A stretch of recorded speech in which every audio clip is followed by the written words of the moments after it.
Christ est ressuscité. Christ est ressuscité. Christ est ressuscité. Mes frères bien-aimés, il y avait un jardin au lieu où Jésus avait été crucifié, et dans ce jardin un tombeau neuf, dans lequel personne n'avait encore été mis. Comme le tombeau était proche, c'est là qu'ils déposèrent Jésus. C'est dans ce jardin que nous sommes. Et à vrai dire, ce matin, toute l'Église est comme un grand jardin. Le jardin de Jésus, le jardin du paradis. Mes frères, le paradis n'est pas un leurre. Ce mot n'est pas une escroquerie, nous l'avons reconnu dans le souffle ténu du Christ en croix. Alors qu'il souffre et saigne de tout son long, qu'il est sur le point de mourir d'amour pour que nous ayons la vie, la vraie, celle que vous allez recevoir, Nicolas, celle dans laquelle tous ensemble nous allons être renouvelés. Alors qu'il souffre et saigne pour donner cette vie à ce criminel qu'on exécute en même temps que lui et qu'il implore en l'appelant par son nom, Jésus, souviens-toi de moi quand tu viendras dans ton royaume. À ce criminel, Jésus répond, en vérité, je te le dis, aujourd'hui, tu seras avec moi dans le paradis.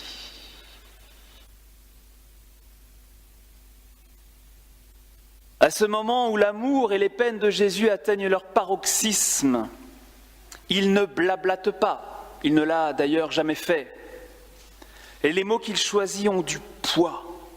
Tu seras avec moi dans le paradis. Nous mourrons ensemble.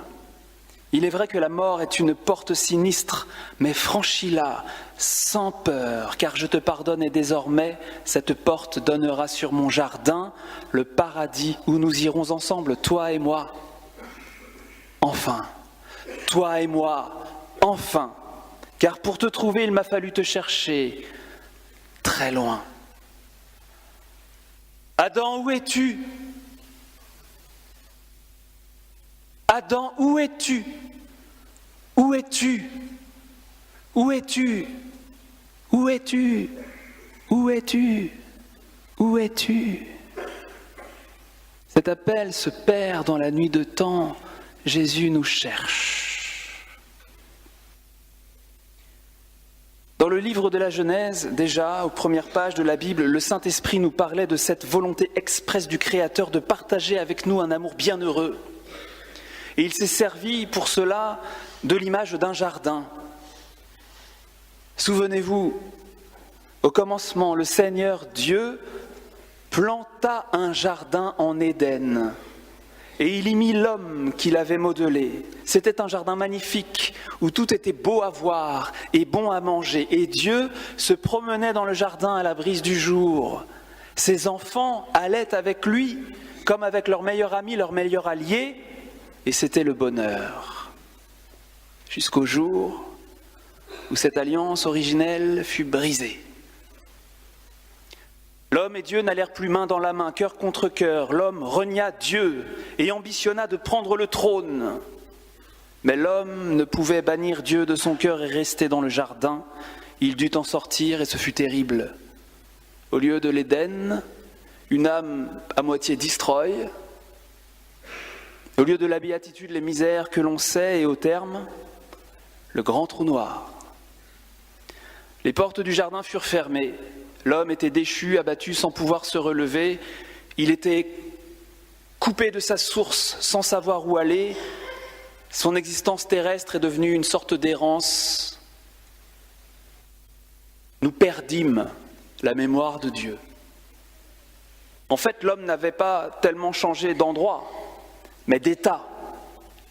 Car le jardin d'Éden désignait moins un lieu qu'une relation de qualité avec le Seigneur, désormais perdu jusqu'au matin de Pâques.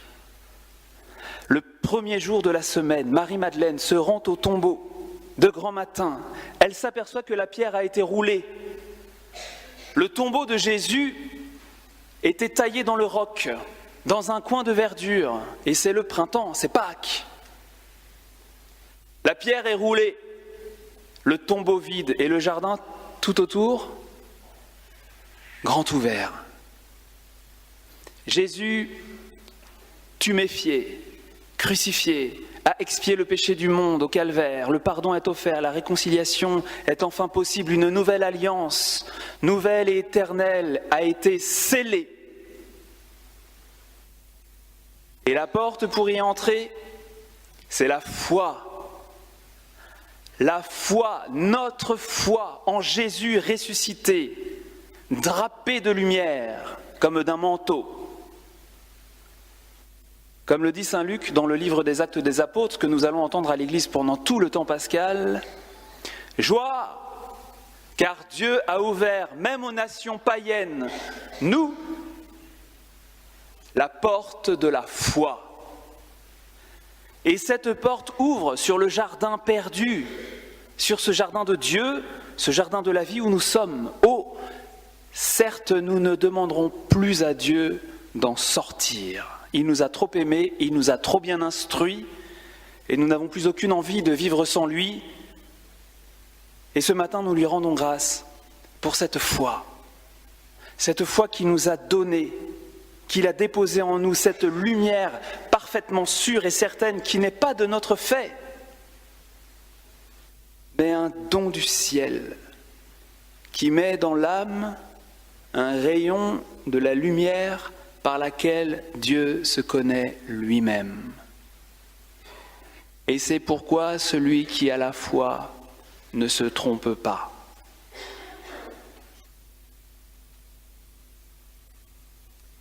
Il est écrit qu'une rivière jaillissait dans le jardin de la Genèse et arrosait tout. Dans notre Église, c'est une fontaine que nous avons. La fontaine baptismale, dans les eaux de laquelle 2 de nos chers catéchumènes vont littéralement ressusciter. Maintenant, Seigneur, notre Dieu, regarde avec amour ton Église et fais jaillir en elle la source du baptême.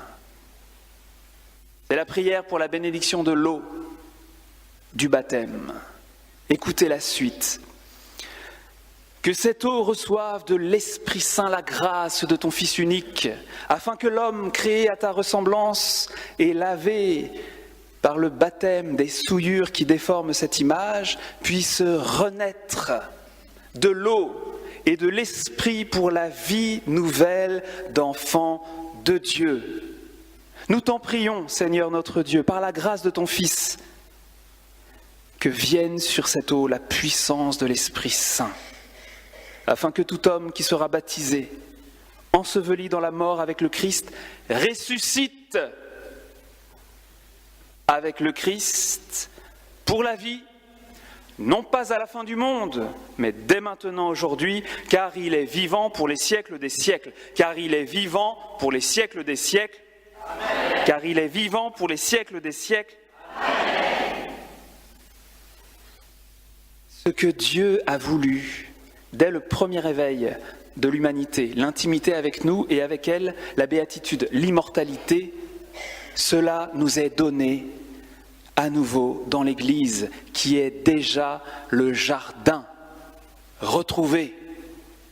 Nous avons d'ores et déjà part aux réalités d'en haut, comme citoyens des cieux, selon la belle expression de saint Paul.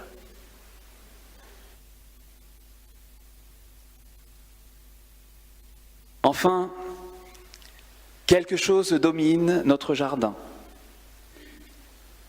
comme un grand arbre. C'est l'arbre du Christ, l'arbre de vie, le bois de la croix, le bois du supplice. À l'ombre de cet arbre, il y a la table d'un banquet. Et de tous les endroits du jardin, c'est de loin là qu'il fait le plus bon vivre et se reposer, l'Eucharistie. À cet arbre, à ce bois vénérable, fut suspendu Jésus, notre Sauveur, ruisselant d'amour, en train de faire reverdir le monde. Il est ressuscité comme il l'avait dit. Et dans la suite du récit de Saint Jean, il apparaît à Marie-Madeleine, qui le prend pour le jardinier. Or, souvenez-vous, dans le poème de la création, qui est le jardinier ? Le jardinier, c'est l'homme, Adam, qui est établi dans le jardin d'Éden pour le cultiver et le garder.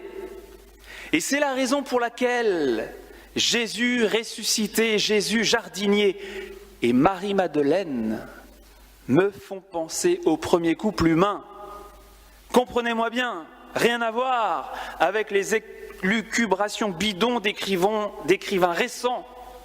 Je n'évoque pas ici un amour charnel entre la disciple et le maître adorable. J'évoque un amour spirituel, vrai, mystique, offert aussi à chacun d'entre nous ce matin dans ce jardin. Le jardinier est là. Un amour tendre et fort à la fois avec le Christ, notre Dieu, qui nous aime comme personne ne nous aimera jamais et qui nous veut avec lui pour toujours dans le paradis. Et je l'entends. Il lance à l'âme de chacun de nous ces paroles du Cantique des Cantiques. Lève-toi, ma bien-aimée, ma belle, viens demeurer dans mon amour, dans mon jardin. Amen.